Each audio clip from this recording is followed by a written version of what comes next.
Kur'an Köprü'nde bir mücadele. Ömer'in tekniği çok güçlü. Rekabet.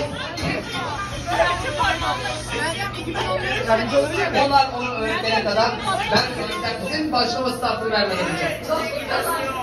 Dostluk kazası. Şimdi bu sırayla kontrol etmeye çalışıyor. Startı sen ver. Başlamadan önce başka bir şey söylemek istiyorum. İstediğiniz gibi tutabilirsiniz. Serbest stille yarışıyoruz. Balonları tıraş başlasın, buyurun. Evet.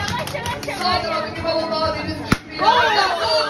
Erken final. Erken final. 3 saniye sürdü. Ben kazandınız.